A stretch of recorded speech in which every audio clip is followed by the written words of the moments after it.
Ang paghahandog ng tirahan na ipag-aalay sa Diyos, na ang tirahan na ito ay gagamitin mo sa pagpupuri sa Panginoon.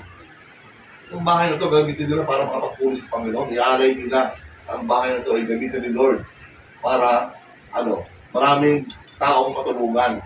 Mga bisita, may welcome, ano ba? Ang inyong tahanan na ay maging daluyan ng pagkapala. Ang bahay na ito ay maging daluyan ng pagkapala, may nagtira dito. May nagsunugan, sabi nila dito. Diba, sa pagkapala yun, na pinatira mo. Kahit sa panahon lamang, i-provide mo yung pagkain nila. Mga tao na umuto, may kumakato. Pwede kong makikain. Diba? Itong araw lang hindi kumakain. Isang biyaya yun. Ang pagmamahal sa kapwa, isang paraan ng pagmamahal at pagpupuri sa Diyos. Gagamitin ang tahanan ito para sa biyaya ng Panginoon. Magkatagpo ang papasok sa bahay na ito ng comfort, pag-aalaga, biyaya at pagtulong. Maraming salamat sa buhay ng pamilyang ito na ang pamilyang ito isa talagang pamilyang matulungin. Diba? At para yung maraming taong makilala para kay Kristo sa mga bahay nito. Diba? Tulad nito, diba? Celebrate ng pasalamat. Makakarinig sila ng salita ng Diyos. Diba? Makatamo sila ng kaligtasan at pagkapala. Biyaya ng ating Panginoon. Kaya napakalaga ng okasyon na ito na maraming tao magtulungan at maraming tao madala para sa Panginoon.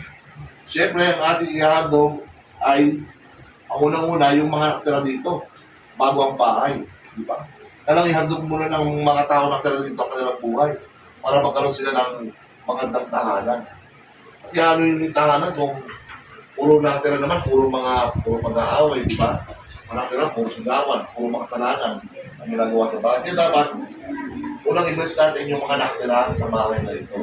Kaya, kitang-kita naman, sa buhay ng pamilya Tagutinday, sila palagi ay meron silang panahon sa Diyos, hindi kilala nila ang Diyos. Kaya, anong ginawa ng Panginoon sa buhay nila? Lalo silang pinagpala. Kaya, kung gusto yung pagpalain ng buhay nyo, ay matuto tayo magpasalamat at kinalanin natin ang Diyos sa buhay natin. Amen po ba? Hindi kayo gagastos. So, kami, mga anak, kapatid ko, kapatid ni Pastor, alam ko na kami malusog at dumadala sa pagpapala kasi may namin na kailangan namin sa amin. Kaya, sabi ko kahit kaya pagpapala yung anak mo kasi nagpatuloy ka sa Panginoon sa kabila ng mga pagsubok. Kaya, tama na walang ibang dapat umagad na ating pasasalamat, ating pagpupuri, kundi ang Panginoon lamang.